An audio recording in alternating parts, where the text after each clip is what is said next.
जिस तरह से प्रधानमंत्री मोदी जी इस देश के सबसे भ्रष्ट नेताओं को ईडी और सीबीआई से डरा के या पैसों का लालच देके दूसरी पार्टियों से तोड़ तोड़ के अपनी पार्टी में शामिल कर रहे हैं, क्या मोहन भागवत जी उनसे सहमत हैं? प्रधानमंत्री जी ने कहा कि अजीत पवार पे 70,000 करोड़ रुपए के घोटाले का आरोप है, हम इनको जेल भेजेंगे। 27 जून 2023, 5 दिन के बाद 2 जुलाई को उनको अपनी सरकार में शामिल करके उनको उप मुख्यमंत्री बना दिया। मैं इनसे पूछना चाहता हूं, कुछ शर्म आती है? मैं आरएसएस वालों के ऊपर ज्यादा दया आती है, उन्होंने कईयों ने अपनी जिंदगी आरएसएस के लिए दे दी और अब उनका एक ही, उनको अब टिकट नहीं मिलती। कांग्रेस वालों को इसको उसको लाला के टिकटें देते हैं, उनका काम दरी बिछाने का रह गया बस। कभी कांग्रेसियों के लिए दरी बिछाते हैं, कभी एनसीपी वालों के लिए दरी बिछाते हैं, कभी शिवसेना वालों के लिए दरी बिछाते हैं। मैंने 4-5 दिन पहले मोहन भागवत जी को एक चिट्ठी लिखी थी। उस चिट्ठी में मैंने मोहन भागवत जी से 5 मुद्दों की बात की थी और उसमें एक मुद्दा ये भी था कि जिस तरह से प्रधानमंत्री मोदी जी इस देश के सबसे भ्रष्ट नेताओं को ईडी और सीबीआई से डरा के या पैसों का लालच देके दूसरी पार्टियों से तोड़ तोड़ के अपनी पार्टी में शामिल कर रहे हैं, क्या मोहन भागवत जी उनसे सहमत हैं? मोदी जी ने खुद कुछ दिन पहले जिनको भ्रष्टाचारी बोला, अमित शाह जी ने खुद कुछ दिन पहले जिनको भ्रष्टाचारी बोला, भारतीय जनता पार्टी ने खुद जिन लोगों को कुछ दिन पहले भ्रष्टाचारी बोला, कुछ दिन के बाद उनको अपनी पार्टी में शामिल करा लेते हैं। 27 जून 2023 को प्रधानमंत्री जी ने कहा कि अजीत पवार पे 70,000 करोड़ रुपए के घोटाले का आरोप है, हम इनको जेल भेजेंगे। 27 जून 2023 और 5 दिन के बाद 2 जुलाई को उनको अपनी सरकार में शामिल करके उनको उप मुख्यमंत्री बना दिया। मैं इनसे पूछना चाहता हूं, कुछ शर्म आती है?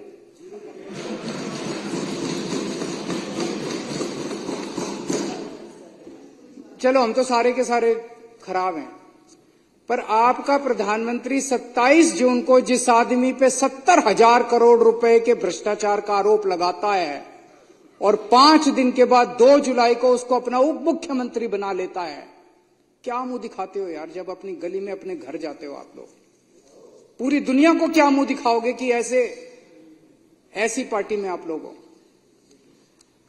22 जुलाई 2015 को भारतीय जनता पार्टी एक वो निकालती है असम के अंदर, उसमें कहती है कि हेमंत बिश्व शर्मा बहुत बड़ा भ्रष्टाचारी है। 22 जुलाई 2015 को, और 1 महीने के बाद 23 अगस्त 2015 को उसको अपनी पार्टी में शामिल कर लेते हैं।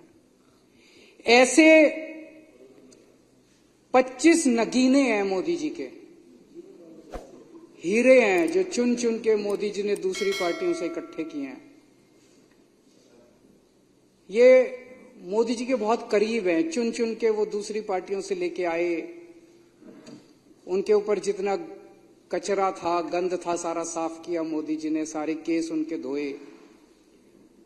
अजीत पवार एनसीपी के होते थे, इनके ऊपर इकोनॉमिक ऑफेंसेस विंग का केस था, ईडी का केस था, दोनों केस बंद करवा दिए मोदी जी ने। प्रफुल्ल पटेल एनसीपी के नेता थे, सीबीआई का केस था, ईडी का केस था, दोनों केस बंद करवा दिए मोदी जी ने, अपनी पार्टी में शामिल कर लिया प्रधानमंत्री जी ने।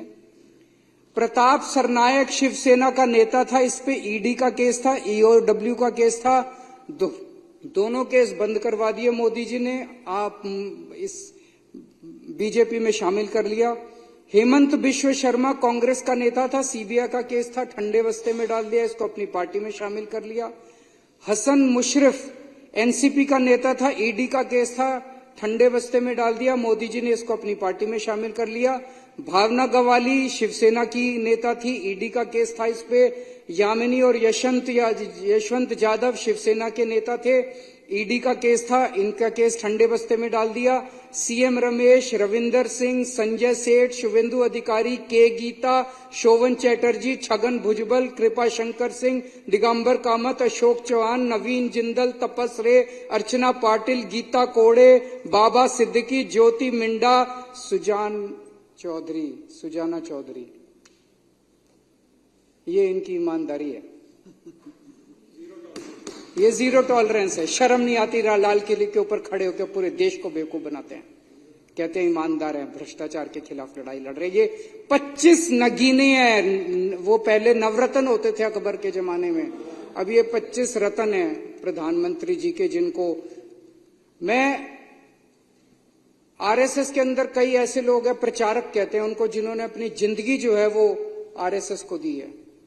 वो जब घर घर जाते होंगे, क्या कह के वो जनता का सामना करते होंगे कि जिस आदमी को प्रधानमंत्री ने 2 दिन पहले कहा कि 70,000 करोड़ का घोटाला हो गया, सारे बीजेपी वाले आरएसएस वालों ने व्हाट्सएप ग्रुप पे उसको भेजा लोगों को कि 70,000 करोड़ का घोटाला। आज प्रधानमंत्री ने 5 दिन बाद उसको अपने यहां शामिल करके उसको उप मुख्यमंत्री बना दिया। क्या शक्ल दिखाते हैं ये लोग।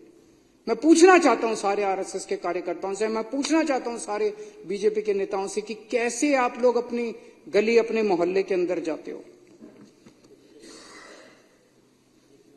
और मैं आरएसएस वालों के ऊपर ज्यादा दया आती है, उन्होंने कईयों ने अपनी जिंदगी आरएसएस के लिए दे दी और अब उनका एक ही, उनको अब टिकट नहीं मिलती। कांग्रेस वालों को इसको उसको लाला के टिकटें देते हैं, उनका काम दरी बिछाने का रह गया बस। कभी कांग्रेसियों के लिए दरी बिछाते हैं, कभी एनसीपी वालों के लिए दरी बिछाते हैं, कभी शिवसेना वालों के लिए दरी बिछाते हैं। आरएसएस के कार्यकर्ताओं का काम अब केवल दरी बिछाने का रह गया। कभी इस नेता के लिए दरी, क्यों उनको टिकटें मिलती नहीं मिलती उनको। इसके अलावा इन्होंने कई सरकारों की चोरियां की, टॉपल किया, सरकारों को उखाड़ के फेंका। मार्च 2016 से लेके मार्च 2024 तक प्रधानमंत्री मोदी जी ने 13 राज्य सरकारों को 15 बार गिराने की कोशिश की और उसमें से 10 सरकारों को गिराने में सफल हो गए। ये सरकारें नहीं गिराई, ये सरकारों की चोरी की है।